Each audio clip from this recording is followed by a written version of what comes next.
of the most flamboyant politicians in the world, Italian Prime Minister Silvio Berlusconi is under attack on all sides. There have been revelations of wild parties at his Rome residence. There were 20 girls there. It was like a harem. And allegations of cavorting with prostitutes. He loves women. But amid the sex scandals, there are more sinister suggestions of corruption and involvement with the mafia. I have no doubts that the mafia had a 30-year association with Berlusconi's companies. Through it all, Berlusconi stays in power, popular among huge sections of society. Silvio Berlusconi is not just a politician. He's a rock star. In Italy, he's like the Beatles. So what is the secret of his success? Viva la Lombardia! Viva l'Italia!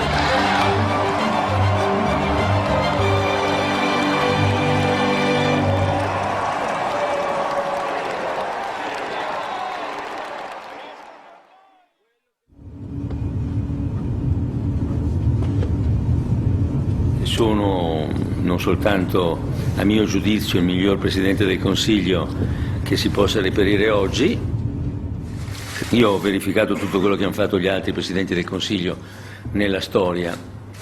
Credo che non ci sia nessuno a cui io mi debba sentire inferiore. I'm returning to the country of my birth to understand how Silvio Berlusconi has stayed in power for so long and to see if he can survive. I haven't lived here for 25 years. Reading about him abroad, Berlusconi is regarded with curiosity and bemusement. It appears his life story is no ordinary tale, a drama full of dark mysteries, grand passions and comic moments. A uniquely Italian soap opera.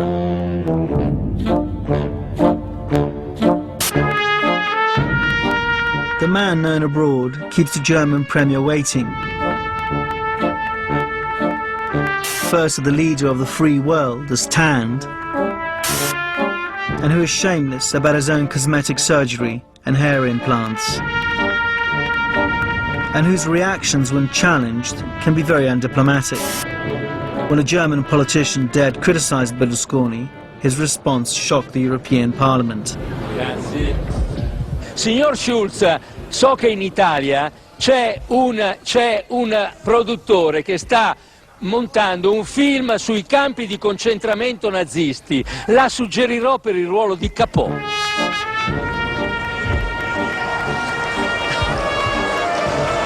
Lei è perfetto. In 2009, blunders gave way to scandals. In the spring, his wife of 20 years, Veronica, announced she wanted a divorce, accusing him of consorting with young girls. And the year ended with him being assaulted in Milan.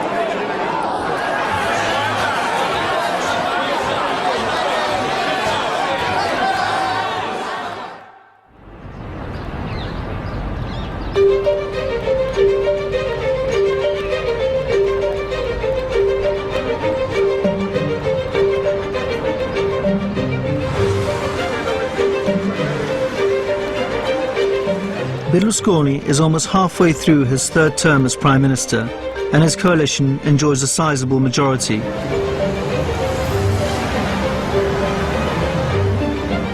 But a few days after I arrived, I realized there was another side to his story.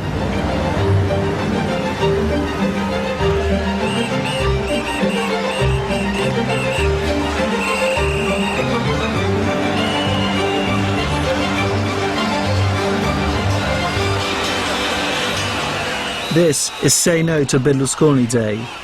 An estimated 200,000 people took to the streets of Rome.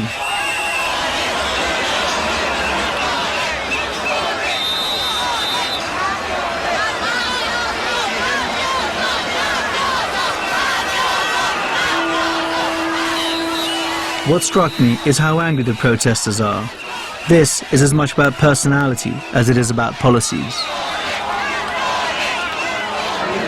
niente, cioè lui non mi piace la disonestà, non mi piace la non chiarezza, non mi piace il modo in cui lui tratta chi non la pensa come lui, in poche parole non è democratico.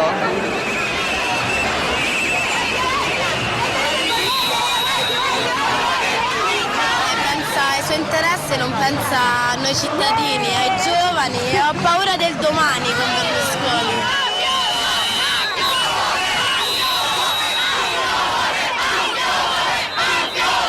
Ma la gente che lo vota, perché lo vota? Guarda, io vengo da una famiglia poverissima, mi credi, papà era pastore e mamma era contadino. I miei parenti, tutti poveracci, votano tutti Berlusconi. Perché? Perché voti Berlusconi? Some here see Berlusconi's style as autocratic, evoking memories of fascism.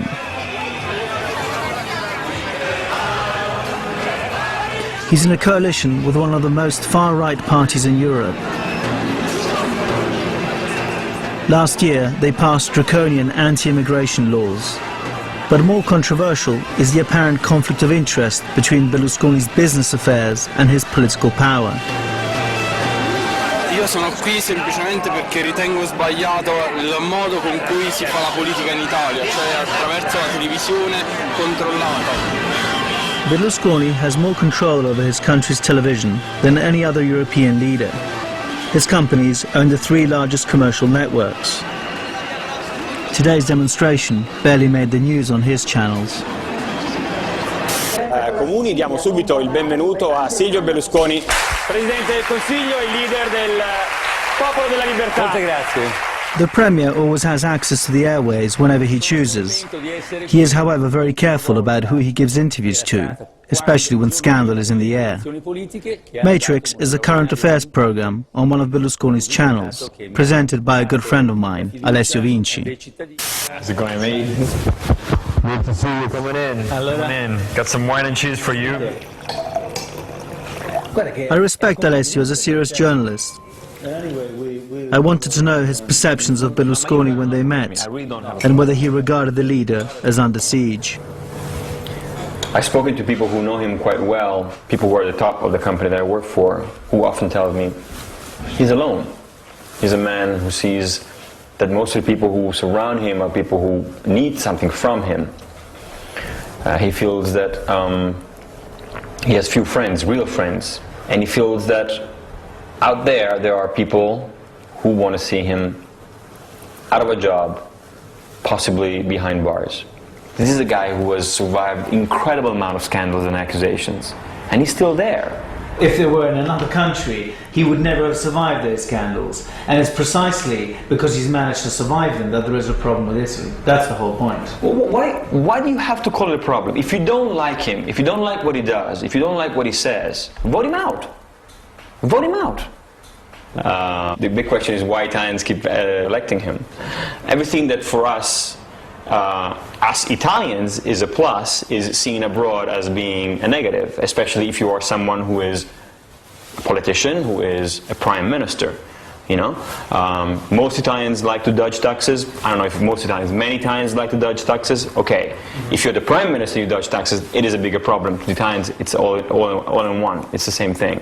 They don't make this difference. Politicians are not necessarily held up to higher standards. So the conclusion is really that... The conclusion is, my friend, Mark, Italians like him. They have the leader they like. It's as simple as that.